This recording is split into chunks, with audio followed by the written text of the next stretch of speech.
नमस्कार दोस्तों, मैं राधेश्याम मौर्य अपने YouTube चैनल इंडियन एजुकेशन 789 में आपका हार्दिक स्वागत करता हूं। पिछले क्लास में हम लोगों ने प्रश्नावली 1.1 का अध्ययन किया था। इस क्लास में हम लोग प्रश्नावली 1.2 पढ़ेंगे। जो लोग हमारे चैनल से नए जुड़े हैं वो चैनल को सब्सक्राइब कर लें और बेल आइकन प्रेस कर लें, जिससे आने वाले वीडियो का नोटिफिकेशन आपको प्राप्त हो। जिन लोगों का इससे पहले का क्लास छूट गया है वो लोग पिछले वीडियो को देख लें और वीडियो को अपने दोस्तों में शेयर कर दीजिए। चलिए शुरू करते हैं। प्रश्नावली 1.2 क्वेश्चंस पढ़ने से पहले कुछ समझ लेते हैं। अपरिमेय संख्या, इससे पहले हम लोगों ने परिमेय संख्या पढ़ा था। जहाँ अपरिमेय संख्या यानी इर्रेशनल नंबर। अपरिमेय संख्याएं क्या होती हैं? अपरिमेय संख्या उस संख्या को कहा जाता है जिसे हम p/q के रूप में नहीं लिख सकते हैं। इससे पहले हम लोगों ने पढ़ा था कि परिमेय संख्या किसे कहते हैं? जिसको p/q के रूप में लिखा जा सकता है, और अपरिमेय संख्या p/q के रूप में नहीं लिखा जा सकता है, यानी p/q के रूप में हम नहीं लिख सकते हैं। जहाँ p और q पूर्णांक है और q 0 के बराबर नहीं होना चाहिए।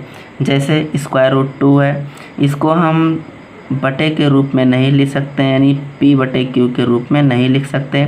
√3 है, इसको भी नहीं लिख सकते। पाई है, इसको भी नहीं लिख सकते। देखिए लिखा 0.1011101101110110 ऐसे इनफाइनाइट तक है। इसको भी हम बटे के रूप में नहीं लिख सकते, इसलिए इन सब संख्याओं को अपरिमेय संख्याएं कहा जाता है। चलिए प्रश्न पर आते हैं। पहला प्रश्न है, नीचे दिए गए कथन सत्य हैं या असत्य हैं, कारण के साथ अपने उत्तर दीजिए। यानी जो सत्य है सत्य लिखना, असत्य है उसके सामने असत्य लिखना है, लेकिन इसके साथ साथ कारण भी बताना है कि क्यों सत्य है या क्यों असत्य है। पहला प्रश्न है, प्रत्येक अपरिमेय संख्या एक वास्तविक संख्या होती है। बताना है सत्य है या असत्य। ये बिल्कुल सत्य है।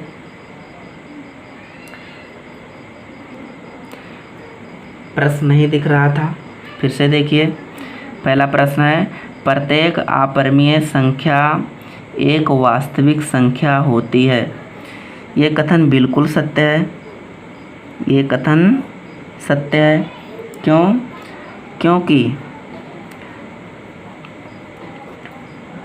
क्योंकि सभी परिमेय और अपरिमेय संख्याओं का संग्रह ही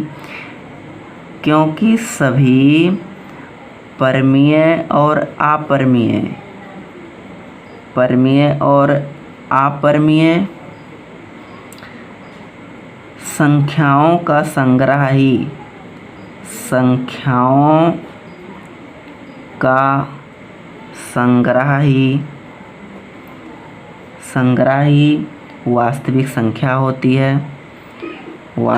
का संग्रह ही वास्तविक संख्या होती है। यानी सत्य है। क्यों सत्य है? क्योंकि सभी परिमेय और अपरिमेय संख्याओं का संग्रह ही वास्तविक संख्या होती है। यानी वास्तविक संख्या क्या होता है? परिमेय और अपरिमेय संख्याओं को मिला करके वास्तविक बनता है। तो अपरिमेय संख्या भी वास्तविक होगा और परिमेय भी वास्तविक होगा। चलिए दूसरे क्वेश्चन पर आते हैं। दूसरा क्वेश्चन है, संख्या रेखा का प्रत्येक बिंदु √m के रूप का होता है, जहां m एक प्राकृतिक संख्या है।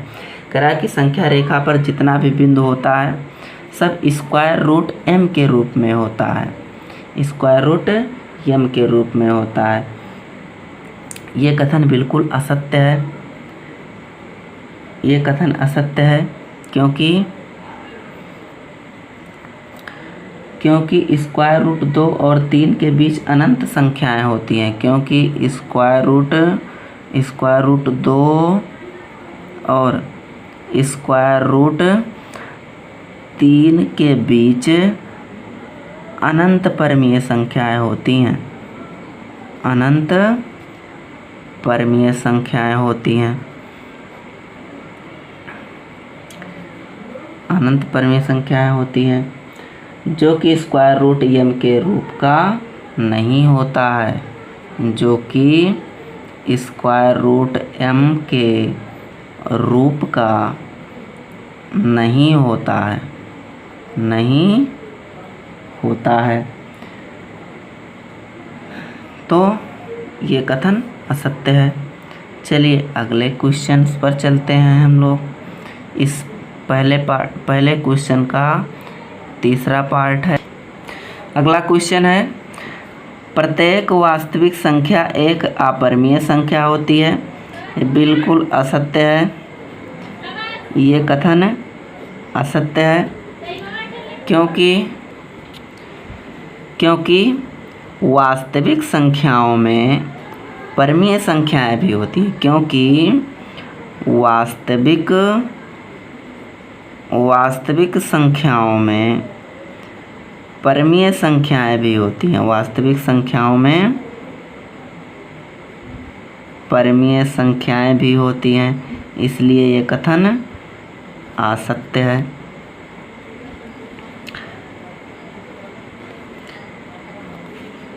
अगला प्रश्न है दूसरा, क्या सभी धनात्मक पूर्णांकों के वर्गमूल अपरिमेय होते हैं? यदि नहीं तो एक ऐसी संख्या के वर्गमूल का उदाहरण दीजिए जो एक परिमेय संख्या है। चलिए इसका सॉल्यूशन देखते हैं। सभी धनात्मक पूर्णांकों के वर्गमूल सभी धनात्मक पूर्णांकों के वर्गमूल अपरिमेय नहीं होते। अपरिमेय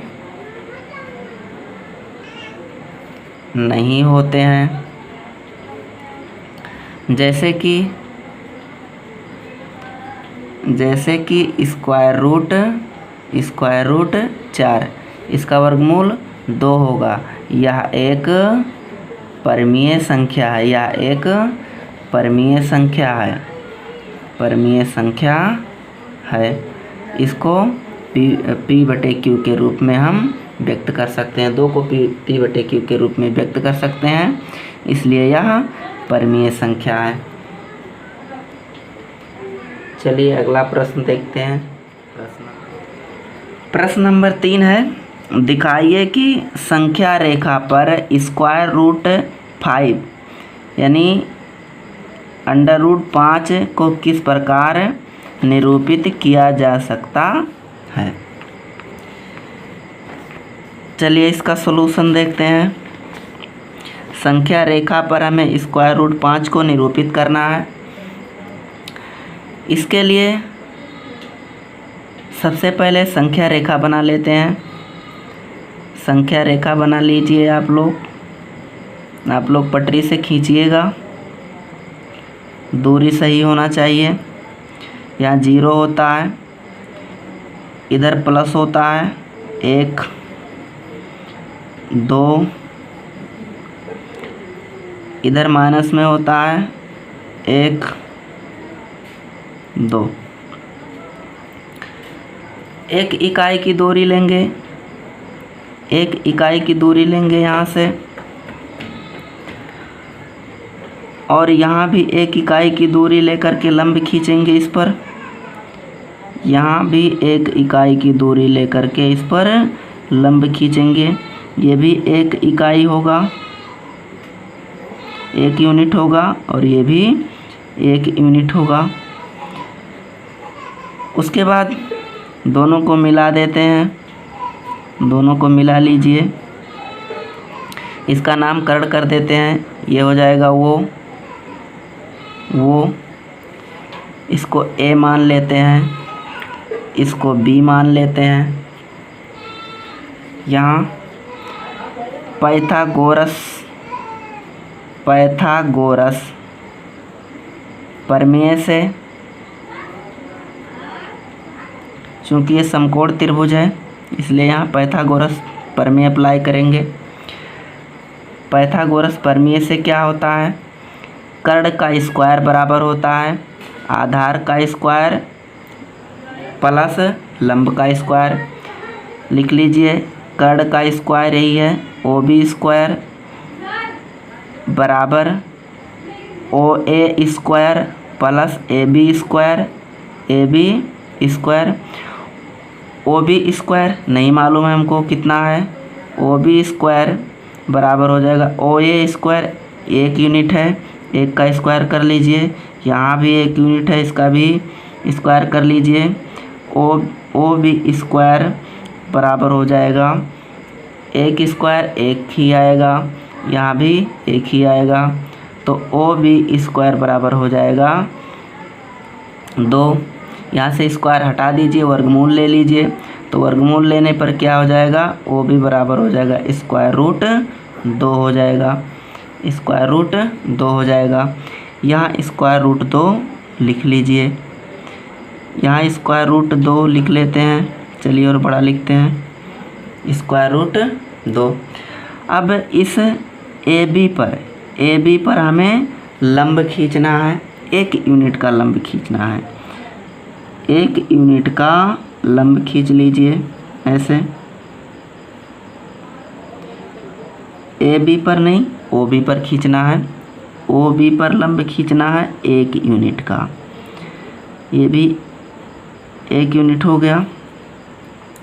लंब खींच करके इसको मिला दीजिए, इसका नामकरण कर दीजिए सी हो गया। फिर पाइथागोरस प्रमेय से ओ सी का मान निकालेंगे तो हो जाएगा ओ सी स्क्वायर बराबर हो जाएगा स्क्वायर रूट 2 का स्क्वायर प्लस 1 का स्क्वायर, तो ओ सी स्क्वायर बराबर हो जाएगा 2, करड़ी हट जाएगा, स्क्वायर है करड़ी है तो हट जाएगा, यहाँ हो जाएगा 1, यानी हो जाएगा थोड़ा सा ओ सी स्क्वायर बराबर हो जाएगा 2 1 3, यानी ओ सी बराबर हो जाएगा स्क्वायर रूट 3, ओ सी बराबर स्क्वायर रूट 3 हो जाएगा। आगे भी यही प्रोसेस करना है, जिस प्रकार ओ बी पर लंब खींचे थे अब ओ सी पर लंब खींचेंगे, 1 यूनिट लंब खींचना है, 1 यूनिट लंब खींच लीजिए ओ सी पर पहले की तरह। फिर इसको ओ से मिला दीजिए, इसका नाम रख दीजिए कुछ डी रख दीजिए। फिर पाइथागोरस प्रमेय से पहला स्टेप था, ये दूसरा स्टेप था, चलिए तीसरा यहाँ सॉल्व कर लेते हैं, तीसरा स्टेप यहाँ सॉल्व कर लेते हैं।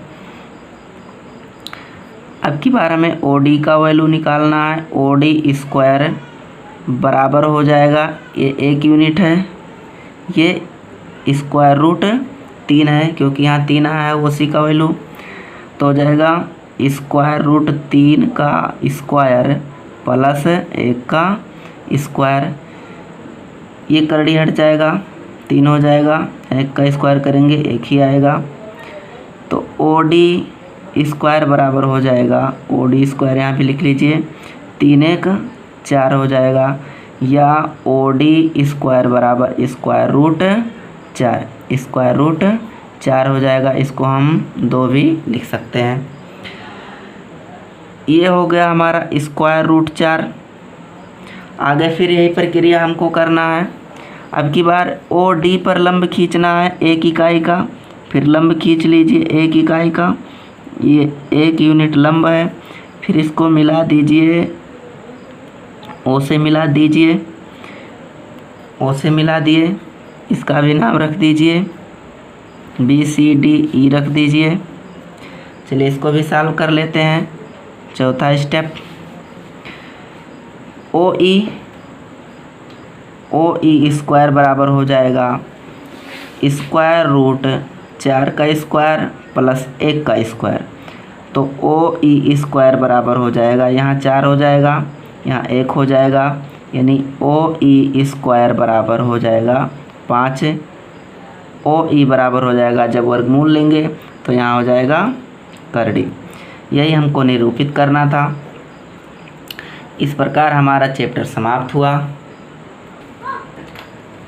दोस्तों, यह वीडियो आपको कैसा लगा हमें कमेंट करके ज़रूर बताएं, और जो लोग चैनल को सब्सक्राइब नहीं किए हैं चैनल को सब्सक्राइब कर लीजिए। अगले वीडियो में हम कल मिलेंगे, तब तक के लिए धन्यवाद।